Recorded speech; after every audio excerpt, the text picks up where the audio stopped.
we've got 3 new Planeswalkers for M20 that's coming out in a couple weeks, I think. I don't really know. But they did start spoilers here. This came from some sort of website article or something along those lines. But we'll go ahead and take a look at them, see what they're about. I'm pretty sure they're all 3 Chandras, so I don't know why there's going to be 3 Chandras in the same set. But, you know, whatever floats your boat. Let's go and take a look at the first one here. I have it pulled up. Chandra Acolyte of Flame. It's going to be a 3-mana rare Planeswalker with 4 loyalty. The first ability is going to be 0. Put a loyalty counter on each red Planeswalker you control. The next 0 is going to be create 2 1/1 red elemental tokens. They gain haste, sacrifice them at the beginning of the next end step. And the -2, you may cast target instant or sorcery card with converted mana cost 3 or less from your graveyard. If that card would be put into the graveyard this turn, exile it instead. So let's go ahead and take a look at what she can do. The first 0 ability, I'm kind of iffy on because I don't really know if there's a ton of red Planeswalkers that matter. We have Saheeli. Sarkhan's obviously a beast, but I think in comparison or in addition to the other Chandras, I think this is going to be really cool because with the Planeswalker rule, as long as they have different names, then they're okay to be on the battlefield at the same time, right? So if we have all 3 of the new Chandras, then her 0 is just going to pump up the rest of the team. So that's kind of cool. There's like Tibble and some other Planeswalkers, not like the best Planeswalkers ever, but Saheeli, stuff like that. So her 0 is pretty interesting. The other 0 create 2 elementals, and they gain haste. So essentially, in an aggro deck, I guess you could just toss this down, make 2 1/1s, and attack in there. It's kind of reminiscent of the when we went back to Zendikar, we got that 6-mana Chandra that made 3 1s that got sacrificed at the end of turn. So this one's pretty interesting. It doesn't protect her or anything, but it does kind of pressure. So that's kind of cool. Her minus is okay. I mean, the fact that she can do it twice is actually pretty good, considering there's a lot of good instant sorceries at 3 or less mana. Shock, lava coil. I'm not sure what else I can really think of right now, but I know there's, you want to be as efficient as possible in Magic, so being able to do this is pretty cool.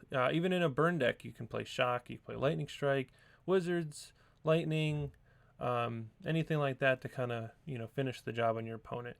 So overall, I think this card is pretty good. I don't know if it'll see too much play unless there's other really good red walkers. The 4-mana walker from War of the Spark, Chandra, is actually pretty good as well. Putting more loyalty on it so you can ultimate equip her is pretty cool. But it's pretty good for 3 mana. So let's move on to the next one here. Okay, so our next Planeswalker is an uncommon Planeswalker, Chandra Novice Pyromancer. So maybe they're doing something along the lines of her progression into like an adult from a young kid. So we have Chandra Novice Pyromancer for 4 mana. The first one was 3 mana. This one's 4. For 5 loyalty, so that's pretty cool. +1 elementals you control get +2/+0 to end of turn. -1 add red to your mana pool. And -2 Chandra Novice Pyromancer deals 2 damage to any target. So, in conjunction with the last Chandra we just looked at, this one is actually helping those elementals get big. Again, reminiscing back to those 3 1s that the 6-mana Planeswalker made in Battle for Zendikar. So if you have them out at the same time, then you can make your elementals for 0, and then this Chandra can come in and plus to make them 3 1s instead of 1 1s. That's pretty cool. I'm not sure what else makes elementals currently, but I think this is pretty sweet. -1 add a red. It's just making a little bit of mana. Not too good, not too bad. I don't know, just kind of right there in the middle where it should be.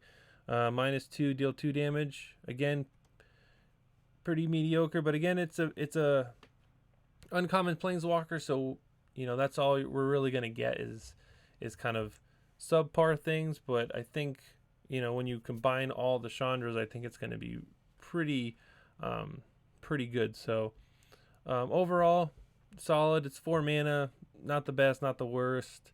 But I'm really excited to talk about the next Chandra. I don't know if I want to say excited, but I have some opinions, I guess, on the next one. So let's go ahead and move along here. All right, and last but not least, we have the Mythic Chandra from the new set. Chandra Awakened Inferno. Chandra Awakened Inferno for 4 and 2 red for a 6 loyalty planeswalker. This spell can't be countered. There's the first thing I don't like, but nevertheless, this can't be countered. Really hasn't affected too much stuff. We have a +2.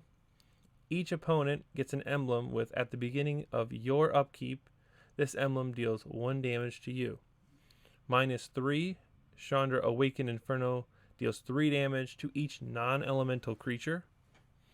And -X, Chandra Awakened Inferno deals X damage to target creature or planeswalker.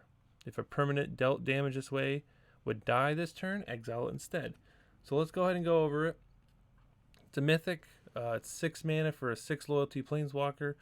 All good stats. When you pay that much mana for a planeswalker, you want them to have pretty high stat line as far as the loyalty counters. This spell can't be countered.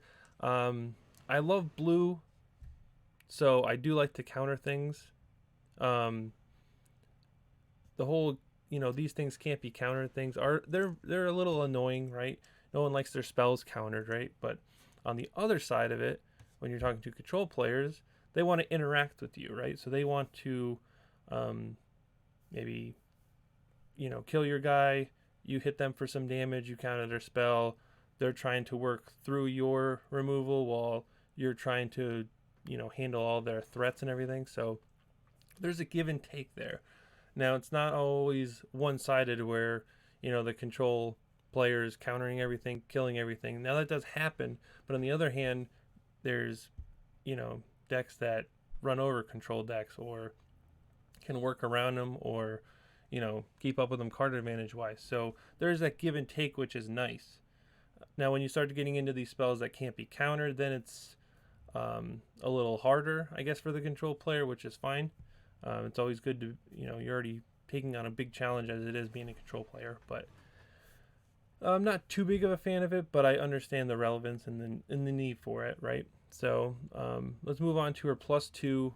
Each opponent gets an emblem with, at the beginning of your upkeep, this emblem deals 1 damage to you. Personally, I hate this ability. I think it's I don't know, I don't want to say unfair, but it's one of those things where emblems traditionally are attached onto the ultimate of a planeswalker, where you have to get them up to 7-8 loyalty to get an emblem, like Teferi or Nissa or something along those lines, right? So you get an emblem and then you basically win the game. In this instance, you're getting one every time you plus her. So you're plussing her to 8 loyalty, and you're getting an emblem that cannot be interacted with. Now remember, emblems are somewhere on the battlefield or, in space where they can't be hit by any types of removal. They can't be removed. They can't be bounced. So once you have an emblem, that's it. It's there forever. So having something like that on a plus ability is a bit strange, especially since it's like Curse of the Pierced Heart, where every upkeep that they have, they get dealt the damage, and the next time you do it, their next upkeep is 2 damage, and so on and so forth. So not a big fan of things you can't interact with. Going back to the interaction portion of what I talked about earlier, I feel like in Magic you should be able to interact with everything. So like there's artifacts, but then there's artifact removal, enchantments, enchantment removal, creatures, planeswalkers, all these different permanents, even lands and whatever. They all have cards that you can interact with them, remove them, kind of save yourself, or at least give yourself the ability to come back from that, or change your situation a little bit if you have the right sideboard cards or what have you. With emblems, you can't do that right now. So I'm hoping that in M20 they address that and maybe make a card that gets rid of emblems or something along those lines. It's going to be really tough. I'm sure they'll address it somehow, but having a plus ability that puts a clock on your opponent and cannot be interacted with is a bit strange.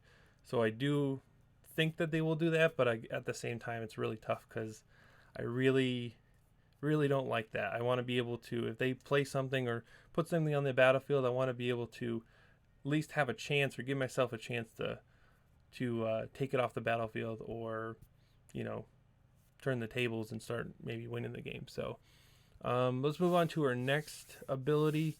-3 Chandra Awaken Inferno deals 3 damage to each non-elemental creature. So going along the the line of the 3 walkers, the first one makes 2 1/1s that get sacked.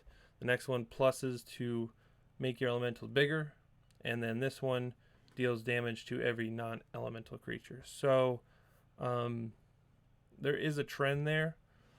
Not sure how it works with all 3 of them, since the first one they sack, but I'm sure they'll be putting a bunch of elementals, and I'm sure that there's going to be elementals in the next set and everything. So be interested to see where that comes into play because of how specific this ability is, and elementals are specific to Chandra as well, since she's a red mage. So and the last ability, -X, deals X damage to target creature or planeswalker. If it's dealt that way, it gets exiled. So that's a nice piece of removal. If you want to bring her down and minus for 4 or 5 and exile something, that's huge. When 5 mana Teferi comes down and you plus him, he goes to 5. You can follow it up with a Chandra, -5, exile it, get out of the way, and you still have a Chandra left over, and then you can kind of go from there. The +2 with the -X is actually pretty sweet, because you +2, you go to 8 loyalty, and then next turn you can really take out almost anything. So really solid minus ability, just a solid walker all together. I hope they address the emblem situation that I was talking about. I think that's the most fun part of Magic, is when you can interact with your opponent. You play creature, they play creature, you kill theirs. They're working out combat math, and they're swinging, and you're trading resources, kill spells, hand disruption spells, stuff like that. So when you're really engaged and you're interacting with your opponent, then it's more fun for both sides. It's more thought-provoking. It's more of like a chess game. It's more fun. When you get to these kind of things where, I can't counter that spell and it's going to give me a Curse of the Pierced Heart emblem every turn, especially if they have, controlled the board up to this point and was able to play this, around like a counter spell or what have you. It's kind of deflating. It's not really that fun. But again, they make the game. I'm sure they have everything under control. They're going to, probably make something that deals with emblems somewhat, but for right now, I don't see that. So I can only take it at face value, and I'm just not too pleased with that. But hey, that's just me. All right, that'll do it for our review of the 3 Chandra Planeswalkers that were revealed today. If you liked this video, go ahead and hit the like button. If you didn't, go ahead and hit that thumbs down. Go ahead and comment, subscribe, everything like that. Let me know what you thought of these 3 Planeswalkers. Which one's your favorite? Do you agree or disagree with me as far as the Chandra ability and, where I'm coming from as far as the interaction portion? Or do you just like to be linear and beat your opponent down and move on to the next game or something like that? So go ahead and let me know what you think, and we'll see you next time.